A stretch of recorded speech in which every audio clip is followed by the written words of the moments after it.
All right. Well, I'm Enrique Acosta Gonzalez, CEO of Triad Leadership Solutions and host of the Developing the Leader Within podcast. I've been doing that for about 4 to 5 years now, and it's been great. So I recently got hired in with Palm, which is a safety device platform and company, as their chief operations officer. Loving that and bringing safety to organizations and companies around the world. That's awesome. Like, talk about your transition. Kind of, I saw on your LinkedIn profile with the military and leading those projects, and then now with the COO at Palm. Kind of walk me through that journey and any pivotal moments along the way where you kind of, let's say, both positive or negative. You know what I mean, when you're on that path.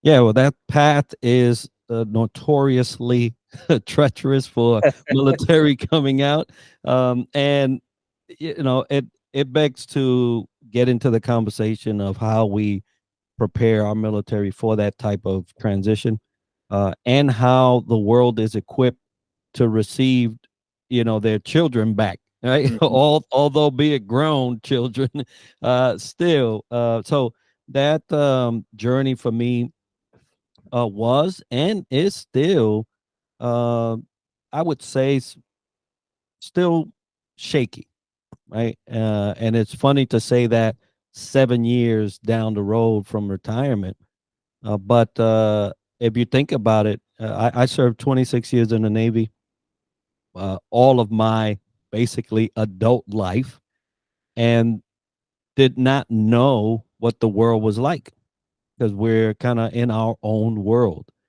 not knowing how the world works, and also realizing that the world's operandi is different from the military service, right?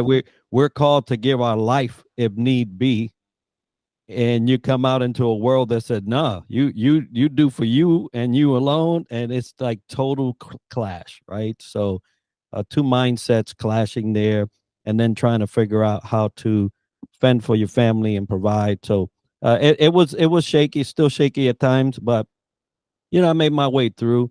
Ultimately, landed on entrepreneurship uh, by creating my company, Triad Leadership Solutions, and just use that as a kind of platform to engage in other things.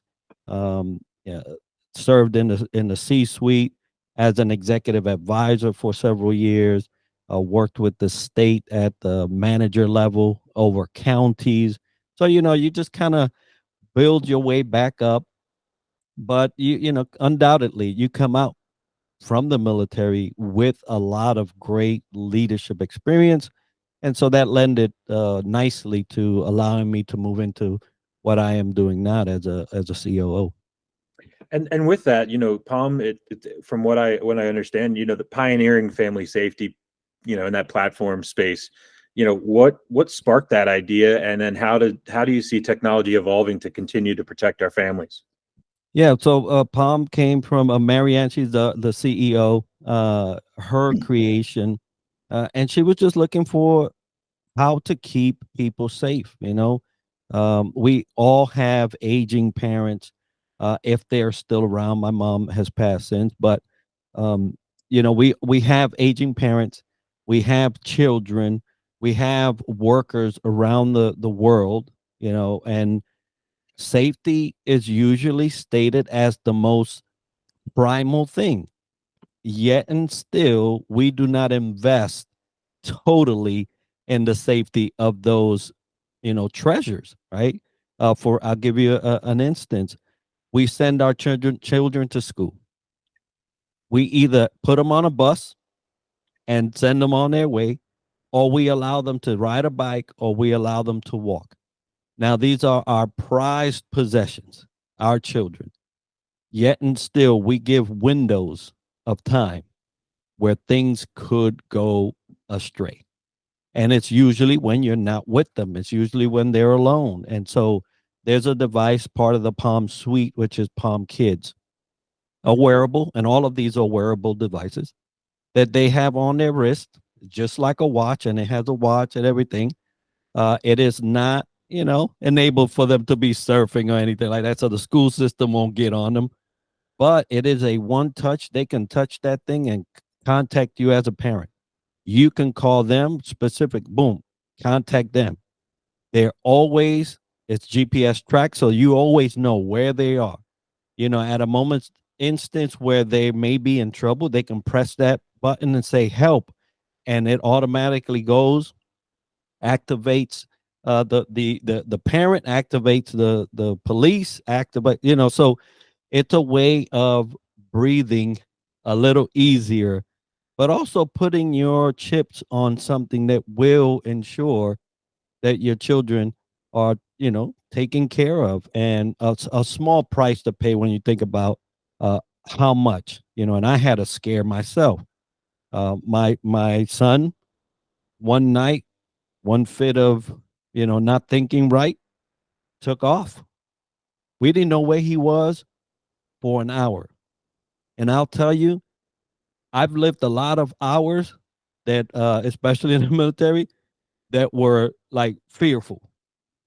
None, none whatsoever has ever and will ever amount to the amount of fear in that 1 hour that I felt. I mean, my hair standing up, but because as a parent, it is the probably the absolute nightmare that you could live. And so, I think about that 1 hour, and here are parents that are going through this for days and weeks and months, right? And if they had this device, I'm sure they would say, "Man, I wish I had that."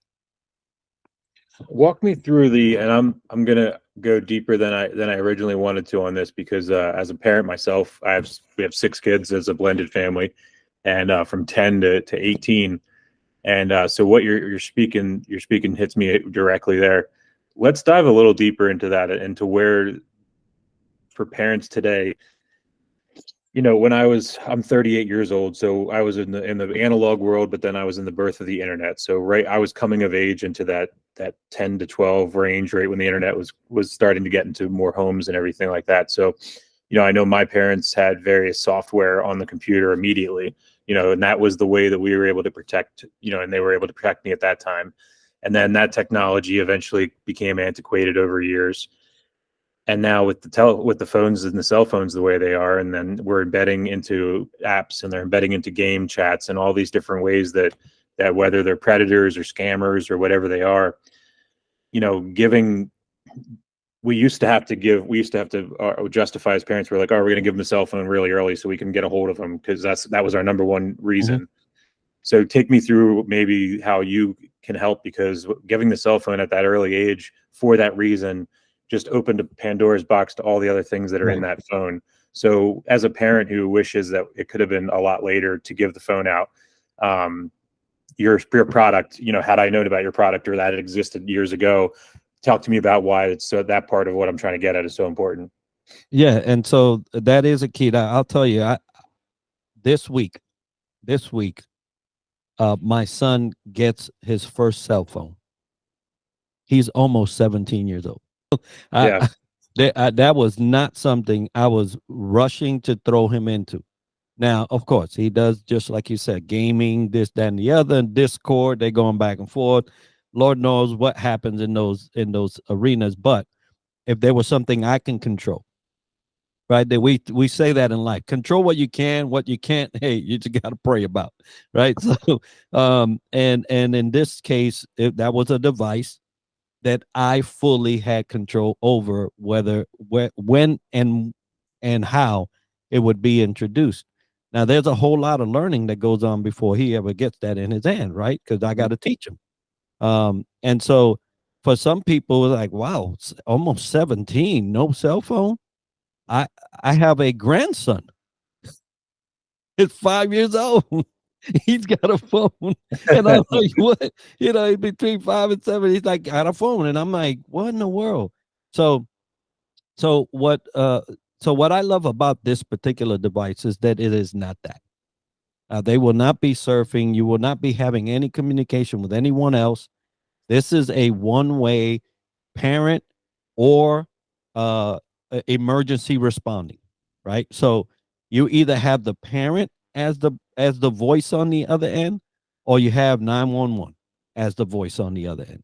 And so, that limits the exposure and ensures the safety piece. We're not interested in adding another thing for parents to have to, trial in their head about. This is specifically for the safety of that child. Now, what parents do after that, whether they feel like they still need a phone, that's their prerogative. But this is to answer the safety piece without adding more clout to their activity. And also something that they can wear in school, because we know schools here in Florida, they totally ban cell phones. Yeah. And so now what are parents going to do? So that was the aim for it. And I think that we meet that goal. I think it's phenomenal and absolutely fantastic, and I really can't commend enough for that as a parent. And it's one of those things that it's genius, because it's easy. The easy way is just to join the cell phone route. And when I was in that age, I was right at, I think it was right when I was at 14 or so, 15, when cell phones were becoming prevalent as an everyday thing, not the Zach Morris, giant, bricks that I also had. But, my first phone was the same thing. I was 18 and I got a track phone. Ironically, I believe that phone had better reception than any phone that I have had today. But, with that said, yeah, I was about that same age. And I think that it's scary, and it's one of those things where, like, I feel like when I was growing up, it was a lot easier. We had to worry about, and I'm not making light of this, but we only had to worry about the van driving around the neighborhood. We didn't have to worry about the infiltration from the television, from the baby monitors, even from the Ring camera, from the phone. It's like, and then you also, you read about as a parent how, and this is one of the reasons I think your technology and your product really strikes me even more, is recently reading about these new scams that are that circumvent the chat rooms, and they just they do a simple text, and then they just test the phone line, and then from there, if the child engages, they reroute to a person that needs to take care or do that, and run down that horrible path with the child. Or if the person answers and they're of age where they might be elderly and they can be taken advantage of from a scam, they take them down that route. Right. And it's this it's really disturbing, because it's almost like it's very hard to keep up with the technology and keep up with the software. And I think I like where your product is, because it doesn't, it's not affected by that technology. It's just, it is what it is. It's a simple call and communication that's better than an Apple Tag, because the communication can be there. It's one thing to have an Apple Tag and have it in the backpack or somewhere, and it gets lost in the, I'm gonna be graphic. I mean, it gets lost in the tussle of the situation of a kidnapping or an abduction or anything like that. And it's almost like you want something like this that is not known as prevalent yet, until the next thing comes, and then we can change, because it's going to constantly be changing. We're going to constantly need to be 10 steps ahead of these creeps. Yeah, those are things definitely that we did not have to deal with. And especially with the onset of AI, voice replication, you could have, and there have been instances where they have taken people's voices and scammed children or scam parents, vice versa. Because guess what? Kids are making videos. Mhm. All you have to do is record that voice once, ingest it into an AI program, tell it what you want to say, call back. I mean, it's just it's very spooky, to say the least, and for lack of better word, how much damage and danger is out there with technology. And we aim to limit that, obviously, with a how we would say, as needed communication. And you, as a parent, you can check up on your child. Everything is okay. Yep, mom. Yep, dad. Everything's fine. Or no, I got an issue. Or Right. because And then you kick into your plan. If you have a yeah, plan with your kids, and I shouldn't say if, I said if you don't have a plan with your kids, you need code words. And it's if you have that call with that kid, and that kid knows what word to say, if they only have an opportunity to say one word on the phone to you, and that code word is trouble and danger or yeah, whatever. I mean, yeah, not whatever literally. it may be, You know what I'm right? trying to say, yeah. Yeah, I don't want to get too dark in it, but I do want to have this conversation about this product and this thing, because I think it's important. And I think that looking at technology as such a positive thing, I appreciate also you bringing up the AI part, because that's, I remember, like, you know, you used to be able to tell what the robocall was. You could tell there was the pause, there was the gap, there was the robotic voice, there was, all these things. And now it doesn't. I think about, like, for myself, and I didn't even think about it the way you just said it. And even, yeah, you're right. I mean, they could take one episode of my podcast and create this, and have a phone call to my kids, and have it act like I'm talking to them, and tell them to go do something, to stand outside, or what's around you, or have them start describing where they are. Oh yeah, what's our address again? What's the, those little innocent things that only take a second, that can just destroy everything. Yeah, I mean, it's dangerous. It's dangerous time, and this is the thing. And I look back at when we did start the internet, right? There were different dangers. It's still dangerous times. They People that aim to do harm were using the tools available. We make these tools, and there's exploitation of the tool, right? Just as much as we want to do it for good, there's others that have a different agenda geared towards selfishness and gain and greed and all those things, and they will exploit the weaknesses. That's why when you're an innovator, you mentioned earlier, you got to be 10 steps ahead. You have to think like you, and then you also have to think like them. Yeah. And it's a travesty that we would have to be driven to think in terms of that we would normally not. But that's what's required in order for you to stay ahead, and as a military person and tactician, ahead of your enemy, right? You have to look at this from all angles and see how to mitigate and kind of drive the agenda, right? So you have to build your products and your tech around ensuring that it stays within the confines of what you're trying to do, and I think that we do that well.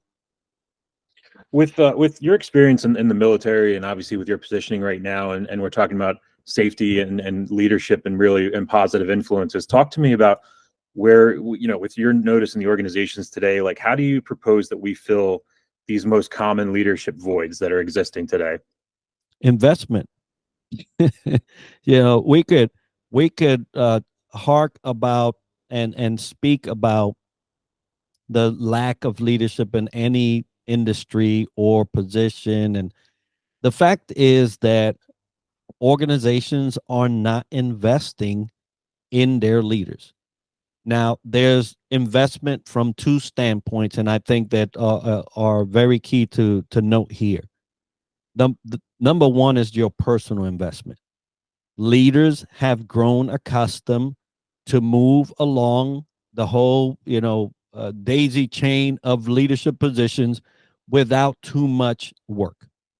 And as long as you are an organization that fosters that mentality, you will get what you get. Don't cry about it. Don't expect more than Hmm. what you're already doing, because leaders will fall back to what's easiest. And it's not just leaders, humans. Man, if I don't have to do it and I'm still getting the same results, then I won't.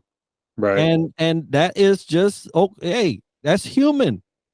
But if you're an organization that is kind of feeding that, then shame on you. At that point, I'm saying that, hey, these guys are wise because they don't have to do the work and still get, right? So so that's number one. Are you honest enough with yourself to say, hey, I don't have it all in the bag, and I need this regardless of what my organization is expecting out of me or not? because guess what? You'll be an added bonus to anybody that you go to. Second phase of that is the organization seeing whether you are or not. And then if you're not, are they willing to put the money in to get you there? Mm-hmm. And so I think those two elements together will mitigate the amount of poor leaders that we have in the pipeline as it is right now.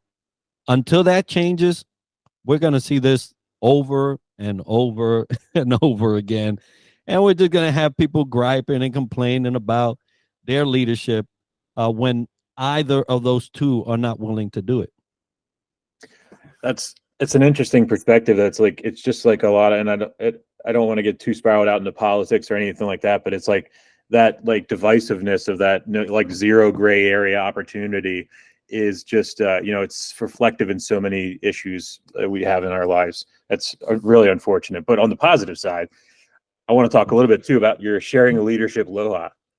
Oh, Talk yeah. to me about the show and the moments and the experiences, and give us an overview. Yeah. Yeah, so I am fortunate. I have three shows, two podcasts. Two of them are podcasts, 30 minutes, yada yada.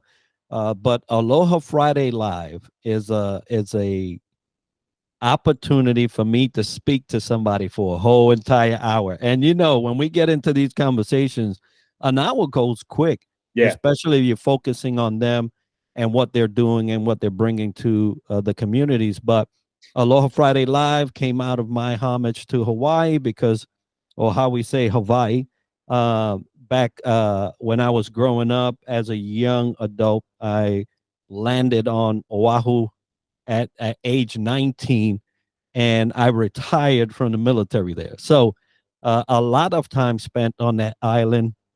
Love the people. So Aloha Friday Live came from that as a payback to that island and the people of Hawaii. And I just like to explore what leaders are doing around the world. And so we'll have various leaders. Doesn't matter what industry, as long as they can speak to leadership. And it's probably one of the more fun podcasts that I get to do, because we really do, we have music and the interviews, but great people coming through every Friday at 1100 Eastern. Nice, very nice. And talk about like your some of your work I saw in the Latino leadership playbook and all that stuff. Kind of walk me through a little bit about what message you're looking to convey through the work you do in those aspects, and why why it's so crucial. Like today more than any other time, I feel like I'm just putting a lot of importance on the things you're doing. But I'll be really honest with you, like the stuff I saw on LinkedIn, it's really, you're doing some really powerful things. So I really want to commend you and dive into as much as you're willing to share. Yeah, no, thank you for that. I appreciate it. One of the things that as leaders we think about, especially in the latter years, right, is legacy. And legacy will come for everybody. Everybody will have to contend with that thing called legacy. And so as I was thinking about that and reflecting on all the accolades throughout the years, and you Google my name and you'll find something that has to do with me and serving and things like that. And that's great. All of that's great. But what happens when the internet crashes and you can't look something up? There's always going to be books. And so I started to think about, how am I going to capture my life's work, my life's endeavor in leadership through the written form. And I was fortunate last year. I ended up being in 5 books, and I was like, what? Wow. how did that happen from just a thought of legacy? And it boils down to this: you can do whatever you want. I have a post that I put out, and I said, ask me what can happen in 1 year. And I have my face and the 5 books in the background. This is what can happen if you want it. And there's no limitations as to what we can provide or do on this earth. Folks, that look, and believe me, I limited myself at times. Why did it take so many years to write 5 books in a year? Because it was timing. You know, a lot of things are timing, a lot of things are networking, and you have to network your way into a position where you can do that. Hmm. But do not for 1 minute think that you cannot, because you can. You know, I remember speaking to a lady one time. She goes, Kent is dead because I went to the funeral. I was like, man, you know, and I was like, all right now. So, so my endeavor for legacy, this is what brought me to the Latino Leadership Playbook. I've had other works, one that was more personal, you know, the scars that Silence Kings. It's called Lion's Pride. But I was able to share my personal journey with addiction and my exploitation as a child and kid, you know, all those things. But if you want legacy, written form is it. You know, they could write a lot about you, but when you put your thoughts and your inclinations on paper, and it becomes something that's published, you know, that goes to Congress, right? That ISBN goes to Congress. So it's part of the fabric of the literature of our nation, and you can't remove it. And so I encourage people to, if not writing your own book, to get into a compilation type of book, you know, something that you could provide a chapter in, and get those things flowing for you to make a mark on the world. You know, everybody wants to make a mark, and sometimes not good ones, but this is a way to do a good one. You mentioned, you know, your personal beliefs and your experience, and you're at this place where you're following your passion. It's not just a job for you. Right. Talk a little bit about your life experiences and your professional career, and how it sounds like this is becoming kind of a culmination of some passions. Yeah. So passion is tricky, right? Passion. Everybody wants to do their passion work. You have to have a platform to be able to do that. I fortunately decided early to serve in the military. That service now pays me very well, and you know, I cannot complain whatsoever. And so for those that are looking to do passion work, uh, support yourself early. Set yourself up to do that passion work. Now, I don't know how many companies provide, you know, retirement anymore, right? Because I Yeah. mean, it's basically on you, that 401k or whatever investments you may make throughout your lifetime. But you can't really get into passion work when you're struggling to pay a bill. You know, you're going to be pushed back into the workforce. And so what you'll do is part-time passion, right? So thankfully for me, my journey in the military allows me to do that now, and I can't thank them enough, both for the experience and opportunity, but now for the support post service. So passion is a tricky thing, right? But I'm there, and seeing someone grow out of their, you know, their old skin and become this new thing, sort of like a butterfly, is just heartwarming, you know. And when you look at a person that has struggled for so long, and all they need is that one person, man. And I always say, man, just be that one person, but that one, you know, we all can't amass a following of 100,000, a million. We all can't do it, but we can impact one life forever.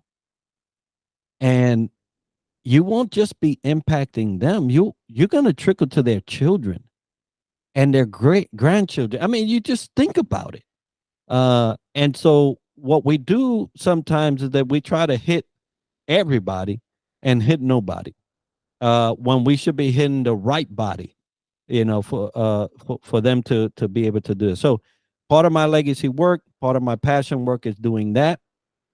Um, I joke around with my headline, but it's true, right? We most of us are living a life of success, and that's with a big old capital K in the middle.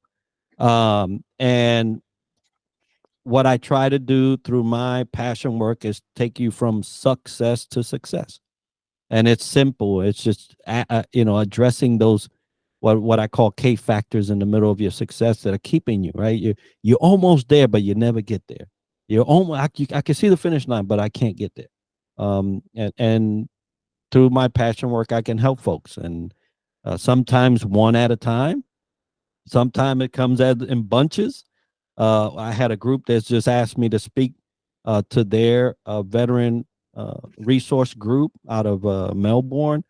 So sometimes it's group, but whatever it may be, I just endeavor to do it with my whole heart, and knowing that at least one person in that group is going to get what they need. Talk a little bit about Alliance Pride. Yeah, Lion's Pride, boy, that's a heart work. So Alliance Pride, the scars that silence kings. Just think about that. I I fell in love with that title because and speaking to the men now, we're kings, man. We're kings. We have a castle, typically called home. And how many of us jeopardize our kingdom on a daily basis? You know, so when I saw that title and I was asked to participate as a writer, I just loved it because it allowed me the opportunity to be real, to take off every mask and everything that I had, put out as a persona, and just tell it like it is. You know, we have all these people that the world puts on pedestals, right? That's if you ask me, it's idolatry. That's what it is.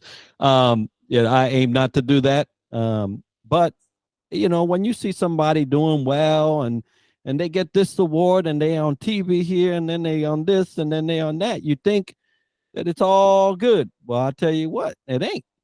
Right? Sometimes those are activities that mask the real thing. And so I took Alliance Pride as an opportunity to unmask and tell my story. That I did grow up in a home where, as a child, as early as 5 that I can recall, there was sexual abuse.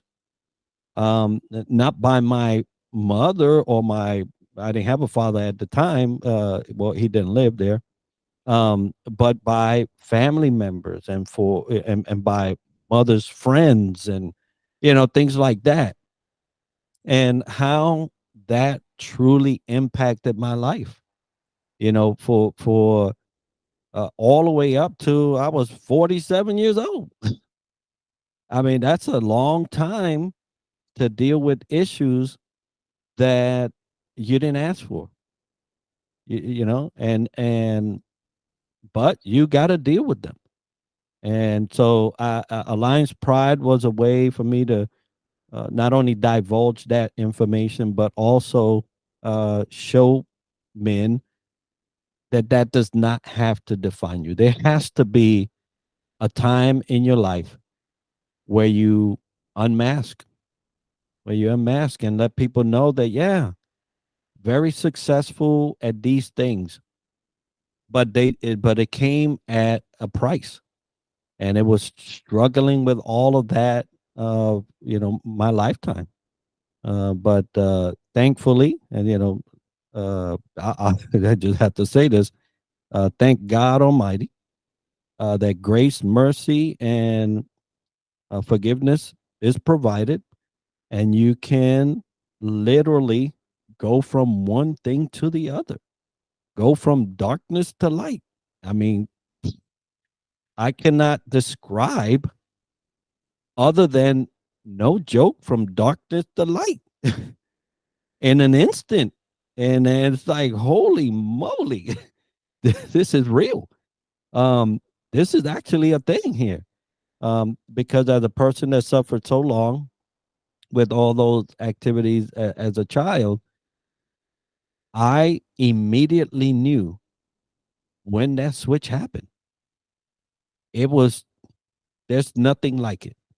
And so that was my chance to put it out there to the world and let people know uh, that we all struggle with something. I appreciate you sharing that. And transitioning a little bit, but also I want to touch on that is, I was actually talking with my wife recently that with all the stuff that's in the current events now today with in certain culture and everything like that, it's for me being somebody that is of age that was the audience member of all the things that are going on today, and I don't need to say it to give it any glorification at all. Yeah. If you read the news, you know what's going on. Mhm. It disgusts me to all ends to know that I was, the consumer end of Yeah. that, and to know what was going on behind the scenes. It's been recently as this stuff's coming out, is kind of like, and I know it's what there's two things about it that disturb me more than anything is how obvious it was now looking back, Mhm. and how blind it was. And the conversation I was having with my wife was like, if I was a consumer of it, and I was even at a young age very perceptive and questioning authority and things like that, but I missed all this, and my parents missed all this, you know what I mean, and we, those grandparents missed all this. And what I think about today with us, we're like, okay, what are we missing right now? Mhm. What has advanced so much that we're being distracted, and what's actually happening in front of us. And I don't want to talk about conspiracy theories or anything like that, but I want people to understand that there are core things going on that aren't conspiracy theories, and Mhm. they're things that are happening right in front of us. And we have blinders on, Yeah. and we are too comfortable in the world. We've really gotten to a real comfort, and it's not good. Yeah. So, it just, let's take a tactical approach to the conversation, because as a warrior, right? I usually see things like this. Um, if I was your enemy, and I wanted to overcome you, like take over, I would not do anything other than allow you to mentally get to the place where you don't care anymore. When there is no care and there is no desire to struggle, I got you. I don't have to come at you directly. I just have to get you to become indifferent. And what we see now in the world is that the world is indifferent about things. We're we're saturated with so many lies that we've become indifferent to lies. And when you can care less, lies have taken root. You can you can count on it. It's the whole Trojan horse type of thing. If if I have a city and you send me a horse that's 20 foot high, whatever, and I say, hold up, you can hide some people in there, right? Come on now. Eh, Nowadays, you'd be like, no, I ain't got, no, don't give me no gift. It's not big anymore. It's little now. Yeah. It's this little horse that has made its way into every household, and even more into every mind. I look at the news now, and I don't even want to hear it. Hmm. I already know what's going to be on there. So now I've become indifferent about the news. And so I don't look at it no more. Well, guess what? When I don't look at it no more, I don't get to say anymore. Mm-hmm. And so that's what has happened. That is what is happening. And so from the parent standpoint, and when you talk about your children, your household, all this other things, control what you can control, pray about the rest, because it's gonna happen in one way, shape, or form. Look, check this out. So this is happening right now in my house.